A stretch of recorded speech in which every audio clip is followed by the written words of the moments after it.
প্রায় মাস ছয়েক ধরে ভবেশের স্বভাবজাত অহংকারের সঙ্গে বাৎসল্য স্নেহের লড়াইয়ে শেষ পর্যন্ত অহংকার হার মানল। সন্তান স্নেহ জয়ী হলো।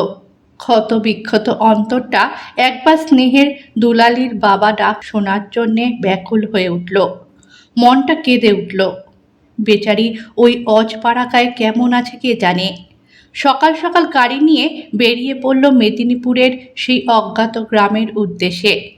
সুমনা স্বামীর হঠাৎ হৃদয় পরিবর্তনে যুগপৎ অবাক ও আনন্দিত হয়ে সাথে জিনিসপত্র কাপড় চোপড় গাড়ি ভরে দিতে চেয়েছিল, কিন্তু ভবেশ সাতপাঁচ ভেবে তাকে নিরস্ত করল। বলল, আগে আমি একবার গিয়ে দেখে আসি মেয়েটা কোথায় কি অবস্থায় আছে, তারপর পরের বার তুমি যা মন চাই নিয়ে যেও। গাড়ি গ্রামে ঢুকলো ঠিকই, কিন্তু ঘর পর্যন্ত গেল না। মোরাম রাস্তায় গাড়িটা রেখে সঙ্গের ব্রিফকেস আর ব্যাগটা হাতে ঝুলিয়ে ভবেশ জিজ্ঞেস করে করে আলপথ ধরে এগিয়ে চলল। মিনিট কয়েক হাঁটার পথ। একটা পাড়ায় ঢুকে বুঝতে পারল না কোন বাড়িটা। এদিক ওদিক তাকাতে তাকাতে হঠাৎ নজরে পড়ল সামনের পুকুর ঘাটে একটি বউ বসে বসে বাসন মাজছে।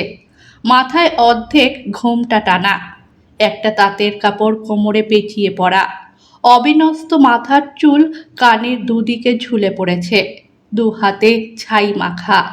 ভাবল বোধহয় বাড়ির বউটও হবে। এগিয়ে গিয়ে পিছন থেকে জিজ্ঞেস করল, মা, এখানে নির্মাল্যদের বাড়ি কোনটা বলতে পারো? মেয়েটি বাসন মাজা থামিয়ে পিছন ফিরে সামনে দাঁড়ানো মানুষটিকে দেখেই যেন ভূত দেখার মতো চমকে উঠল। নিজের চোখকেই বিশ্বাস হচ্ছিল না। দিক বিদিক জ্ঞান শূন্য হয়ে উঠে এসে বাবা বলে বুকে মাথা ঠেকিয়ে ডুকরে কেঁদে উঠল। ভবেশও কম অবাক হয়নি। নিজের মেয়েকেই চিনতে পারছে না। এ কি বেশভূষা হয়েছে তার! একে দেখে কে বলবে কলকাতা শহরের নামকরা উকিলের শিক্ষিত মেয়ে। মনটা তার একই সঙ্গে দুঃখে আর রাগে ভরে উঠল। মেয়ের চোখের জল মুছিয়ে হুঙ্কার দিয়ে বলল, তোর এই রকম অবস্থা করেছে এরা? বাড়ির ঝি চাকরানি করে দিয়েছে একেবারে। এদের সব কটাকে জেলে পুরব। এক্ষুনি বেরো আমার সঙ্গে, কলকাতা চল। মণিকুন্তলা কিছুটা ধাতস্থ হয়েছিল।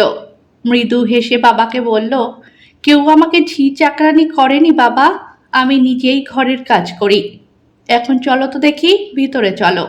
বলে বাবার হাত ধরে ঘরে নিয়ে চলল। মেয়ের কথা মোটেই বিশ্বাস হচ্ছিল না ভবেশের। রাগে গড় ঘর করতে করতে মেয়ের সঙ্গে চলল। দেখল মাটির দোতলা বাড়ি, সামনে বিরাট খামার, একধারে ধানের গোলা আর একধারে গোয়াল ঘর, গোচালায় কয়েকটা গরু বাঁধা। ঘরে ঢোকার মুখে দেখল একটি মেয়ে হাতে কতগুলো ময়লা কাপড় নিয়ে বেরিয়ে আসছে। তাকে দেখতে পেয়েই থমকে দাঁড়ালো। মণিকুন্তলাকে চোখের ইশারায় জিজ্ঞেস করল, কে ইনি? আমার বাবা, কলকাতা থেকে এসেছে। অমনি কাপড়গুলো নিচে রেখে দিয়ে মেয়েটি ভবেশের পায়ে হাত দিয়ে প্রণাম করল। ঠিক আছে, হয়েছে বলে ভবেশ একটু পিছিয়ে দাঁড়ালো। মেয়েটি কাপড়গুলো তুলতে তুলতে বলল, বৌদি, কাপড় কাচার সাবানটা একটু দাও না গো, কেচে একেবারে চান করে চলে আসবো, কলেজে বেরোতে হবে। তুই কাপড়গুলো রেখে দে, আমি আমার কাপড়ের সঙ্গে একসঙ্গে কেচে দেবো খন। তোর কলেজে দেরি হয়ে যাচ্ছে, যা তাড়াতাড়ি চান করে আয়। ওর কাপড় ওকেই কাচতে দে না, তুই কেন কাচবি? ভবেশ বলে উঠল, না না, ওর কলেজে দেরি হয়ে যাবে, যা তুই যা। বলে মণি কাপড়গুলো তার হাত থেকে টেনে নিয়ে ভিতরে চলে গেল। মেয়েটি হাঁ করে ভবেশের মুখের দিকে খানিকক্ষণ তাকিয়ে রইল, তারপর ধীরে ধীরে বাইরে চলে গেল। হঠাৎ একজন বয়স্কা মহিলা বাইরে থেকে, কে এসেছে বৌমা, বলতে বলতে ঘরের দরজায় এসে দাঁড়ালো। ভবেশ দেখল ময়লা কাপড় ছোট করে পরা একজন মহিলা, মুখে ঘাম ঝরছে, দু হাতে কালি ঝুলি মাখা। ভাবল ঘরের কাজের মাসি হবে বোধ হয়। মণি বেরিয়ে এসে বলল, মা, আমার বাবা এসেছে কলকাতা থেকে। মহিলা ভবেশের দিকে তাকিয়ে লজ্জায় সংকুচিত হয়ে উঠল। হাত দুটো জড়ো করে কপালে ঠেকিয়ে মৃদু হেসে বলে উঠল, নমস্কার বেয়াই মশাই, কেমন আছেন? ভবেশ বুঝল এ মণির শাশুড়ি। চেহারা দেখে গাটা ঘিন ঘিন করে উঠল। তাচ্ছিল্য ভরে ভালো বলে মুখটা ঘুরিয়ে নিল উল্টো দিকে। যাও বৌমা, ওনাকে ভালো করে খেতে টেতে দাও, আমি এক্ষুনি আসছি বলে মহিলা বেরিয়ে গেল। মণি বাবাকে নিয়ে গিয়ে নিজের ঘরে বসালো। তারপর খাওয়াতে খাওয়াতে সামনে বসে কলকাতায় মায়ের খোঁজ খবর নিতে লাগলো। হঠাৎ একটি স্কুলের পোশাক পরা ছেলে কাঁধে বইয়ের ব্যাগ ঝুলিয়ে হাতে একটি জামা নিয়ে এসে হাজির। ভবেশকে প্রণাম করে মণিকে বলল, বৌদি, জামাটার সেলাই খুলে গেছে, একটু ঠিক করে দিও না। ভবেশ বুঝলো ছেলেটি নির্মাল্যর ছোট ভাই, কিন্তু তার কথাবার্তার ধরন দেখে আশ্চর্য হলো। বলে উঠল, জামার সেলাই খুলে গেছে তো বৌদি কি করবে? দর্জিকে দিয়ে দাও। ছেলেটি অবাক হয়ে কিছুক্ষণ তাকিয়ে রইল ভবেশের মুখের দিকে। তারপর ঠিক আছে, তাই দেব বলে জামাটা নিয়ে বেরিয়ে গেল। আরে, জামাটা নিয়ে চলে গেলি কেন? দে আমাকে বলে ছুটে গিয়ে মণি তার হাত থেকে জামাটা কেড়ে নিয়ে বলল, আসলে বাবা ভেবেছে বোধহয় অনেকখানি ছেঁড়া, তাই দর্জিকে দেওয়ার কথা বলছিল। তারপর ঘরে এসে মৃদু হেসে বাবাকে বলল, ওর সব আবদার দাবি আমার কাছে, কিছু হলেই বৌদি বৌদি করে ছুটে আসে। দুপুরে নির্মাল্যের বাবা মাঠ থেকে ফিরে বেয়াইকে দেখে খুব খুশি হলো। বলল, যাক, এতদিনে তবু গরিব জামাইয়ের বাড়িতে বেয়াইয়ের পায়ের ধুলো পড়ল। তার হাতে কোদাল, ঘাম ঝরা মুখ, কাদা লাগা ধুতি আর রোগাটে চেহারা দেখে ভবেশ নাক সিটকে তাচ্ছিল্যের স্বরে বলল, আমার পায়ের ধুলো এত সস্তা নয়। নির্মাল্যের বাবা বেয়াইয়ের কথার কি জবাব দেবে বুঝতে পারল না।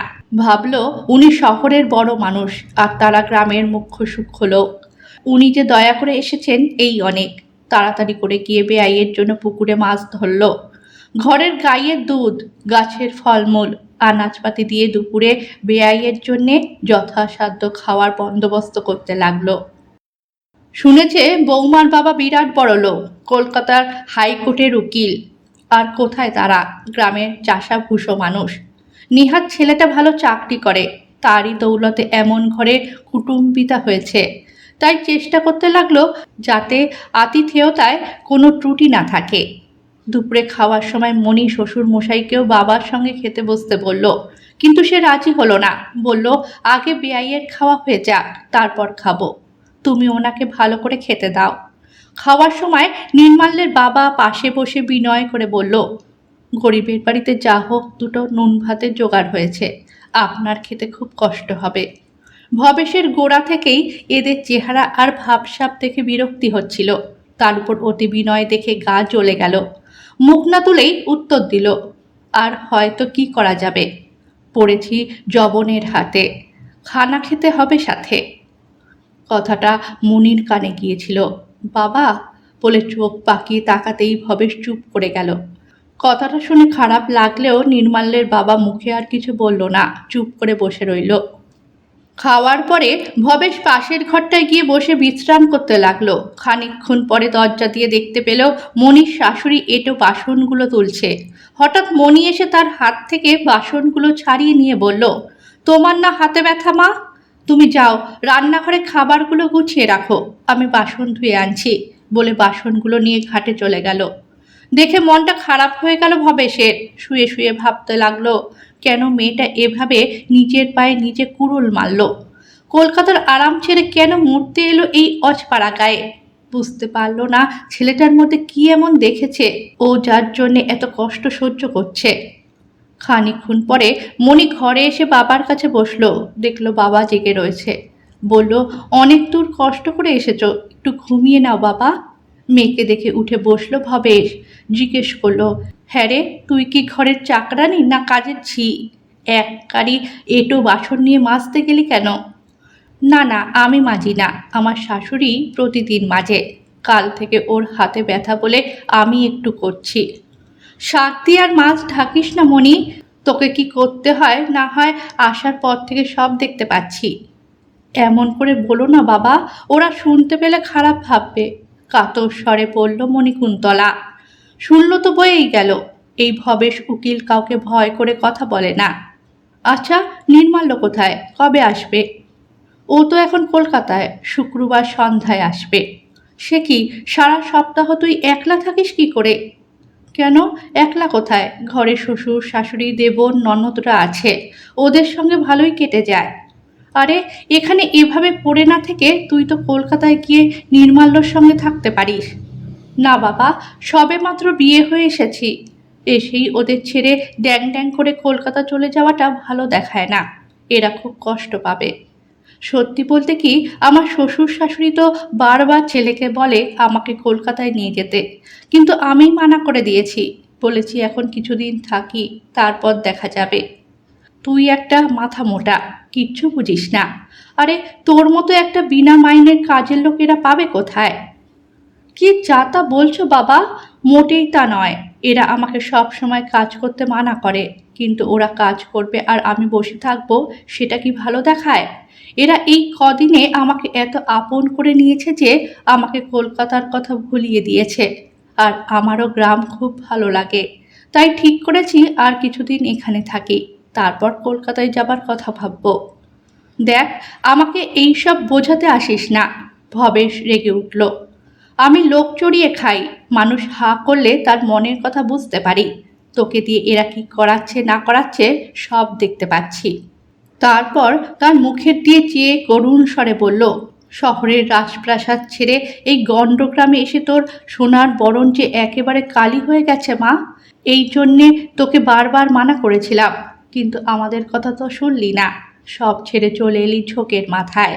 এখন বুঝছিস তো কত ধানে কত চাল।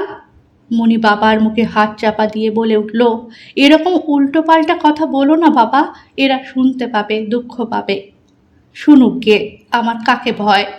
ভবেশ চেঁচিয়ে উঠল। তারপর মেয়ের মাথায় হাত বুলিয়ে বলল, তোকে আবার বলছি মণি, যা হবার হয়েছে, এবার কলকাতায় ফিরে চল।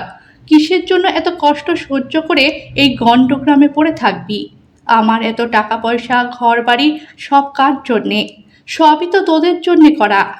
তাই বলি কি, চল ওখানে, তোরা দুজনে আমাদের সঙ্গেই থাকবি।